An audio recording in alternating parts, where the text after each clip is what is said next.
నమస్తే. ఇప్పుడు మీరు చూడబోతున్న వీడియో ఖచ్చితంగా మీకు ఉపయోగపడుతుంది, నచ్చుతుంది కూడా. మరి మీకు నచ్చిన విషయం నాకు తెలియాలి అంటే ఈ వీడియోని మీరు లైక్ చేయాలి, షేర్ చేయాలి, అలాగే మన ఛానల్‌ని సబ్స్క్రైబ్ చేయాలి. మీ సపోర్ట్‌ని నాకు అందిస్తారు కదూ! ఓకే. ఇప్పుడు వీడియోని స్టార్ట్ చేద్దాం. నమస్తే. Welcome to our channel. నేను కుప్పా పద్మిని. ప్రస్తుతంతో పాటు ప్రముఖ ఆధ్యాత్మికవేత్త, ఆస్ట్రోన్యూమరాలజిస్ట్, ఎనర్జీ వాస్తు ఎక్స్పర్ట్, శ్రీవిద్య ఉపాసకులు శ్రీమతి జయప్రద గారు మనతో పాటు ఉన్నారు. మాట్లాడదాం. నమస్కారం అండి. నమస్తే అమ్మ. శ్రీమాత్రే నమః. నక్షత్రాల గురించి చెప్తూ ఉన్నారు. గురు భగవానుడికి సంబంధించినటువంటి నక్షత్రం విశాఖ.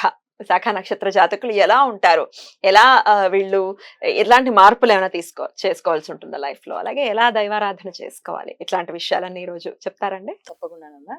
విశాఖ నక్షత్రం అనేది గురు నక్షత్రం అని ఒక పేరు. ఆ నక్షత్రం లక్షణాలు అమ్మాయిలు కానీ అబ్బాయిలు కానీ ఉండదు. అయ్యో, అదేంటి? సో గురువు సంబంధించిన నక్షత్రం కదా, వీళ్ళు చాలా భక్తులం అనుకుంటామా? అస్సలు కాదు. అదేంటి? అసలు కాదు. భక్తి అనేది తక్కువ వీళ్ళకి. మిగతా విషయాలన్నిటి మీద ఇంట్రెస్ట్ ఉంటుంది. ఎడ్యుకేషన్ బాగుంటుంది. కొంతమంది అస్సలు చదవరు, కొంతమంది బాగా చదువుతారు. ఇందులో 2 రకాల పద్ధతులు ఉన్నాయి నక్షత్రం వాళ్ళు. చదివితే సూపర్ గా చదివేసి ఎవరిని లెక్క చేయరు, ఈవెన్ పేరెంట్స్ కూడా. సో వాళ్ళు చదివింది వాళ్ళు చేసింది రైట్ అనుకునే మూర్ఖంగా మొండిగా ఉండే వాళ్ళు ఉన్నారు. అసలు చదువు లేకుండా తల్లిదండ్రులు సేవ చేసుకుంటూ, అసలు చదివే ఎక్కదు వాళ్ళకి, తల్లిదండ్రులు సేవ చేసుకుంటూ ఇల్లుని శుభ్రం పెట్టుకుంటూ ఉంటుంది. వీళ్ళకి ఎంతసేపు శుభ్రము శుచి అవి కావాలి, నీట్గా ఉండాలి, ఆర్గనైజ్గా ఉండాలి, ఎవరైనా సరే వాళ్ళ మాట వినాలి. ఈ లక్షణం ఎవరు చేస్తే వాళ్ళతో. సో భగవంతుడు భక్తి అని అంటే అంతసేపు కూర్చొని పూజ చేయాలా? అమ్మో అంతసేపు మన వల్ల కాదు, నమస్కారం చేస్తే సరిపోతుందేమో అనే లక్షణం ఎక్కువ. చాలా తక్కువ మంది పూజ చేస్తాం, పునస్కారం చేస్తాం అంటే అది పూర్వజన్మ సుకృతం వాళ్ళకి. ఆ పూర్వజన్మలో వాళ్ళు ఎంతో పుణ్యం చేసుకున్నట్టున్నారు. ఈ జన్మలో వాళ్ళకి ఇంకా ఆ పూర్వజన్మ ఉండే లక్షణాలు ఇంకా ఈ జన్మలో ఉన్నాయి, వీళ్ళకి పూజ చేసుకుంటున్నారు. జనరల్ విశాఖ నక్షత్రం వాళ్ళు చాలా మొండి. ఎంత మొండి వాళ్ళంటే అసలు పేరెంట్స్ కి చాలా టఫ్ అనమాట. వీళ్ళు ఏం చెప్పినా వినరు, వాళ్ళు చెప్పింది వాళ్ళు చేస్తుంటారు. సాఫ్ట్ గా నో అని చెప్పరు, మేము చెయ్యమని చెప్పరు, వింటుంటారు, వదిలేస్తుంటారు. సో తల్లిదండ్రులకి ఎంత ప్రాబ్లం అంటే వీళ్ళతోటి చిన్నప్పుడు చదివించడానికి ప్రాబ్లం. సో సరిగ్గా చదువు ఎక్కదు. కొంత జాతకాల్లో గ్రహస్థితి బలమైతే చదువు అసలు ఎక్కదు. ఎన్ని డబ్బులు పెట్టినా, ఎంత లక్షలు పోసినా చదువు ఎక్కదు. కొంతమందికి చదువు బాగా చదువుతారు, సో ఎవరిని లెక్క చేయరు.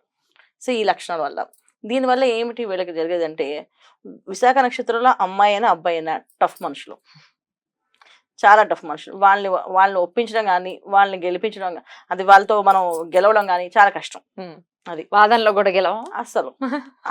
ఎంత హై నాలెడ్జ్ మాట్లాడతారంటే, అసలు చదువుకునే వాళ్ళైతే ప్రతిదానికి లాజిక్ వెతుకుతారు, తోటి వాదిస్తారు, వాళ్ళ గురించి సాధిస్తూ ఉంటారు ఏ పనైనా. కానీ ఏంటంటే వీళ్ళతో లాజిక్ మెయిన్, వీళ్ళు ఏదైనా అడిగితే దానికి లాజిక్ అడుగుతారు. ఇంతసేపు పూజ చేస్తే దేవుడు ఇస్తాడా, చేయకపోతే ఇవ్వడా, ప్రూఫ్స్ ఉన్నాయా ఏమైనా, అది చేయని వాళ్ళకి ఏమైనా ఉన్నాయా అని చెప్పేసి. తర్వాత వీళ్ళు ఎక్కడెక్కడ నుంచి పురాణాలు తీసుకొస్తారు. త్యాగరాజ స్వామి ఎంత భక్తిగా పూజ చేశారు, ఆయనకి ఏమి ఇచ్చారు, ఆయన కష్టంలోనే ఉన్నారు కదా అని. సో వీళ్ళు చదువుకున్న వాళ్ళు ఏంటంటే, బాగా చదువుకున్న వాళ్ళు ఏంటంటే శాస్త్రాలు అన్ని చదివి అన్ని విషయాలు చెప్తూ ఉంటారు మనకి. సో మనం వింటూ కూర్చోవాలన్నమాట. అంటే వాళ్ళు చెప్పినవే కరెక్ట్, మీరు అవన్నీ చేస్తా కనుక అక్కర్లేదు ఏంటి, మొత్తానికి మీరు చేసింది రైట్, పర్ఫెక్ట్ అని మనం ఒప్పుకోవాలి వాళ్ళతోటి. అలా చెప్పిస్తారు మన చేత బాబాయ్. సో ఈ వీళ్ళని ఎక్కువ ఏంటంటే తర్కం తెలిసిన వాళ్ళలాగా బిహేవ్ చేస్తారు. తర్కశాస్త్రం చదువుతారని కాదు కానీ తర్కం లాగా వీళ్ళు బిహేవ్ చేస్తుంటారు ఏ విషయమైనా. సో కానీ మనకి పురాణాల్లో, మన పుస్తకాల్లో, గ్రంథాల్లో విశాఖ నక్షత్రం అంటే ఒక గురువు నక్షత్రము, చాలా పవర్ఫుల్ నక్షత్రము. ఈ నక్షత్రం వాళ్ళు చాలా మాట వింటారు, వినసొంపుగా ఉంటారు, చూడడానికి ఆకర్షణీయంగా ఉంటారు, చాలా అందంగా కనిపిస్తారు, చాలా చక్కగా మాట్లాడతారు, మనుషుల్ని అర్థం చేసుకుంటారు, మనుషులతో బాగా నడుస్తారు, మనుషుల్ని బాగా కలుపుకుంటారు అని ఉంది. కానీ ఇప్పుడు మనం చూసే నక్షత్రాలు, మేము చూసిన జాతకాల్లో నక్షత్రాలన్నీ కూడా మాట వినరు, చెప్పిన మాట వాళ్ళు చెప్పింది చేయాలి, వాళ్ళు అనుకుంది వాళ్ళు చేస్తూ ఉంటారు, దాన్ని మనం ఫాలో అవుతుండాలి.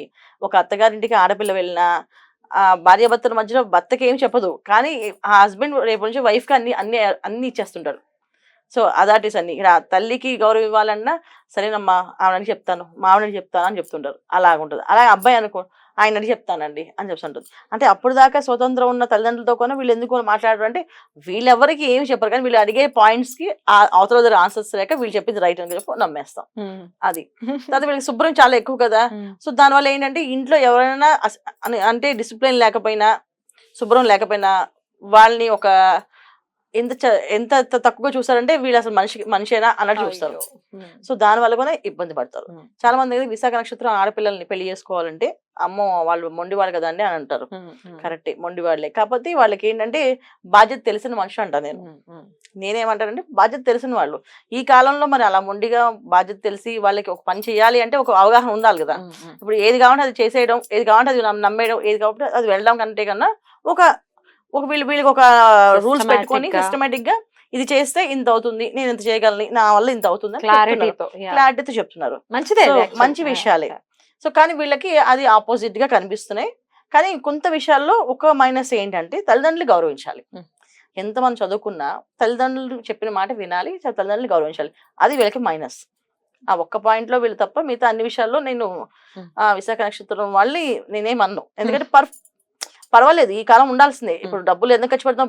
వైఫ్ హస్బెండ్ అడుగుతుందంటే అడగకపోతే రోజు మరి బాధ్యత రహితంగా ఉంటే ఇవ్వకుండా వాడు ఖర్చు పెట్టుకొని ఇంత మిగిలిన దీన్ని మేనేజ్ చేయంటే ఎలా చేయగలుగుతుంది?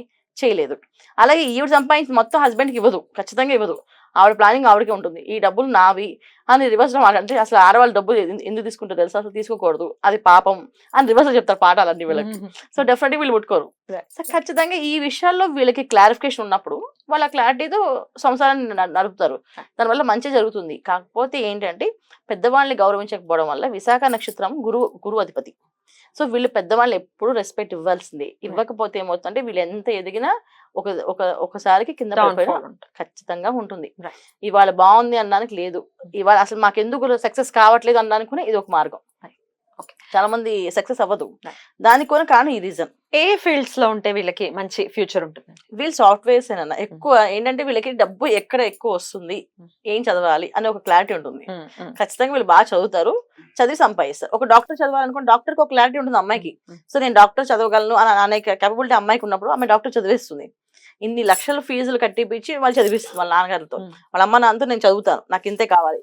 అయ్యో తల్లిదండ్రులకి ఈ ఆర్థిక పరిస్థితి ఇబ్బంది ఉంది కదా, వాళ్ళు చదివించలేరేమో, నేను వేరే చదువుదా అనుకోరు. అదే మొండితనం వీళ్ళకి. సో ఏం చేయాలనుకుంటే వాళ్ళు క్లారిటీగా చేసేస్తారు. అది ఒక విధంగా పాజిటివ్ అవుతుంది, ఒకేసారి అది నెగిటివ్ గా అవుతుంది. ఏం మార్చుకోవాల్సి ఉంటుంది? మార్చుకోవడం అంటే ఇదేనన్నా మెయిన్ వాదన. సో ఏది కరెక్ట్ గా ఉండాలి అని ప్రతిదీ ఎప్పుడు కరెక్ట్ గా ఉండదు. ఏ విషయం ఎప్పుడు ఉండదు, మార్పు ఉంటుంది. మార్పుకి మనం రెడీగా ఉండాలి. ఇది మారింది, ఓకే. ఒకసారి అమ్మ చెప్పింది పొద్దున్న దండం పెట్టుకు వెళ్ళమని, పోయింది ఏముంది, దండం పెట్టుకుని వెళ్ళమని చెప్పారు కదా, అంతే కదా, సరే పెట్టుకు వెళ్తా. లేదు నా సంగతి తెలుసు కదా, నువ్వు నన్ను ఎందుకు అడుగుతున్నావు అని అనకూడదు. అలా ఎప్పుడైతే పెద్దవాళ్ళు ఎదిరిస్తున్నారో అంటే అక్కడ గురువు నక్షత్రం కనుక గురువుకి అది నచ్చదు. డెఫినెట్ గా నచ్చపోయినప్పుడు గురుబలం తక్కువైతే జాతకంలో మనం ఏ జాతకాన్ని చూసినప్పుడు ఏం చేస్తాం? గురుబలం ఎలా ఉంది అప్పుడే ఆ జాతకాన్ని చూస్తాం. గురుబలం లేదనుకోండి ఇంకా జాతకం గురించి ఆలోచించకూడదు. దాంట్లో ఎనర్జీస్ వస్తాయా రావా అనేది చాలా లేటర్ అది. సో ఫస్ట్ అయితే గురుబలం బాగుందంటే వాళ్ళు జరిగితేనే వీళ్ళు సక్సెస్, లేకపోతే డౌన్. చాలా బ్యూటిఫుల్ గా ఎక్స్ప్లెయిన్ చేశారండి. డెఫినెట్ గా చెప్పినటువంటి విషయాలన్నింటినీ కూడా మనసులో పెట్టుకుని మార్చుకోవాల్సినటువంటివి మార్చుకుని పెద్దలకి రెస్పెక్ట్ ఇవ్వటమే అసలు సిసల్ పరిహారం వీళ్ళకి. మళ్ళీ మీరు పూజలు పెద్దగా చేయరు అని చెప్పారు కాబట్టి మళ్ళీ ఏ ఆరాధన చేయాలి అన్నకంటే రెస్పెక్ట్ చేయడం end of the day elders కి. రైట్. మరి నెక్స్ట్ ఎపిసోడ్ లో అనురాధ నక్షత్రం గురించి మాట్లాడుకుందాం. థ్యాంక్ యూ సో మచ్ అండి. నమస్తే. నమస్తే అమ్మా. శ్రీమాత్రి నమః.